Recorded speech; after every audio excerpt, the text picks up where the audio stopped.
Hey there, Drone Foreman here, time management and productivity coach. Just want to make a quick video for you guys here. I've actually been up since 5 o'clock this morning. I had a meeting with a client for 6:30, and I don't know, when you just kind of wake up and you get ready for your day and you kind of know that someone's not going to show up. And I did all the right things. I sent them a message half an hour before the call. I logged into the call early.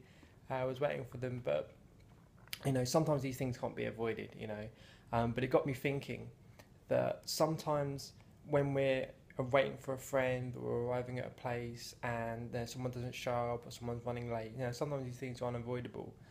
We don't know what people are going through sometimes when you can't always connect and find out and let someone know we're running late. But if you're kind of waiting, a lot of people tend to get very frustrated and very angry. Especially Eric Thomas. I remember watching one of his videos the other day, and it's completely understandable. He was saying that you can take his money, you can take his career, you can take his fame, you can make it all back in the future. But with time, once it's gone, it's gone. So it's very precious to him. So he's very focused and very in the now. I mean, if you've seen any of his videos, he's a very intense guy. And time to him is very, very important. And that's something that I've studied a lot of and is very important to me as well. But some of the habits I've picked up, so if you're waiting for someone and they're running late, rather than kind of getting frustrated and getting angry, a lot of people kind of seem to have like a default where they actually start having an argument with someone in their head, even though they're not there, so they start getting all these negative emotions built up and things. And I came to the conclusion a few years ago that what's the point? You let them calm, let them explain themselves, it's fine, but actually use this time because it's free time that you didn't plan on having. So if you can, carry a book with you and use the opportunity to learn something, use the opportunity to do something that maybe you don't get enough time to do. So there's some great books that you can carry around with you that aren't very big. Seneca on the shortness of life is probably one of the first ones that comes to mind. You've also got Peter Drucker, Managing Oneself. And they're very small, very short books that you can actually read very quickly, and they just kind of keep your brain ticking over. Keep your thinking fresh, and I find them very, very useful. But if that's not a possibility for you to carry a book around with you, you can also download some podcasts. There's so much free information out there at the moment. You could learn another language, you could learn about health and fitness, you could learn some time managing and productivity tips. You could learn pretty much anything that you're even remotely interested in, because actually, using these little pockets of time that appear now and then, you could add so much more to your kind of tool belt of knowledge.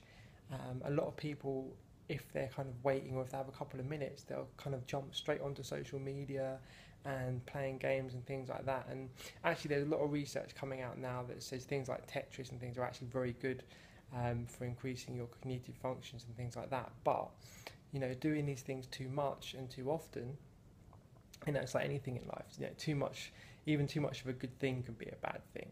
So basically this video is about using when you have free time. We always have a decision to make. We can do nothing, or we can maybe do something that we've been putting off, or do something productive.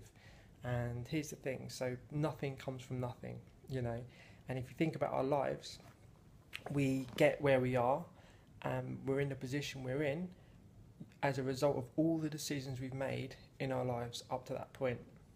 And sometimes there's external forces, sometimes things happen that we don't have control over, but for the most part, if you're unhappy, if you're in a job you don't like, if you're lonely, if you're surrounded by people that maybe you don't feel comfortable with, everything happens because of a decision we've made. And usually the decision revolves around taking action or not taking action, or taking one action or another.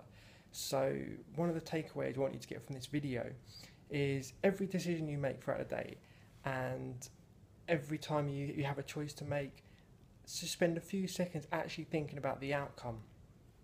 Think about what the result of this decision will be and where it's going to get you, and what possibly other opportunities it may have for you, or other kind of things that might be a consequence. So if you choose not to make the bed, you'll have to make it again later. If you choose not to go food shopping, you'll have to go food shopping later. And something a lot of my mentors say to me is, do what's hard when it's easy. You know, when you have free time, use that time, get these things done, and it will free up time for the future. You know, and it's the more kind of stoic mindset, if you like. It's about investing in the future. It's about doing stuff now to make your future better and easier. You know, so a lot of people that kind of save money have a stoic mindset. A lot of people that go to the gym and concentrate on health, you know, resisting things like cake and TV and you know, junky pop culture box sets. You know, it's fun to do these things. It's nice to relax, but you've got to look at the bigger picture. You've got to look at your education. Got to look at the outcomes of taking the easy path.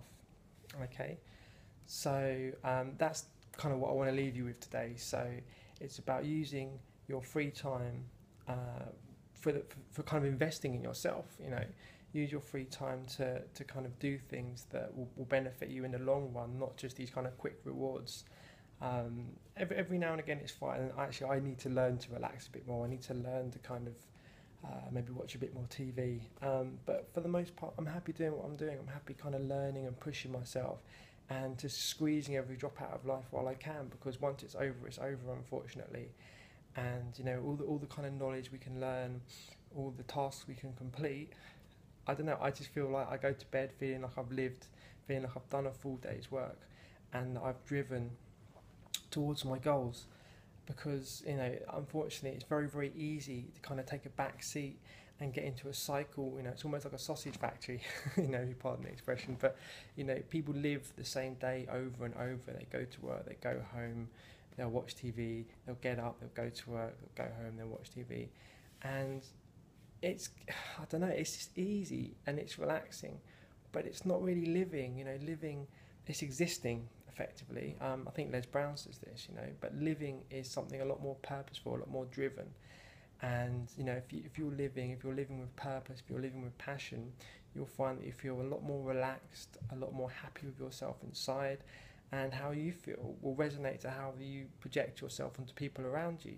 So the happier and more relaxed you are, the more happier and relaxed people around you are. I mean, if you think about it, if you've been in an office or if you've been on public transport or a situation where there's been one or two angry people, you know, sometimes you'll be in a restaurant and there'll be like an angry child kind of playing up and screaming and throwing things and making noise, and it kind of sets, you know, for the whole rest of the restaurant feels unsettled and they can't relax and they can't enjoy their evening. So it's crazy how one person can kind of resonate and completely change the atmosphere of the room. And it's the same with, you know, if you see someone, you know, helping a child or helping a disabled person or doing a good deed, you know, maybe they're helping an old lady along the street with her shopping, you know, it gives you that kind of warm, fuzzy feeling, you know. So essentially how you feel inside and how you project yourself onto others is very, very powerful. And that all stems from the choices you make, your perception of the situation you're in, and the amount of control you have over what you're doing and how it's going to turn out. Because it's all about mindset. It's all about how you perceive things and how you believe that you can change the situations you're in if you're not happy, you know. So I've probably given you quite a lot of takeaways there. You know, as you can tell, I've been up very, very early this morning. I've had a coffee and I'm a bit wired, but there's just a couple of thoughts there I wanted to share with you guys. So maybe watch this again, because there's a lot in there, and you know, hopefully you'll find some value in this, because the thing I discovered about knowledge and good information is sometimes you have to be in the right mindset to receive it. You know, you can hear things and they sound like good ideas, they sound very practical, but unless you actually really ponder them and start trying to maybe apply them to your life and be conscious of them, it doesn't really do anything, you know. So there you go, that's it for today. Have a wonderful day. Thank you very much for watching. Take care of yourself and subscribe below. And I'll see you in the future. Bye bye.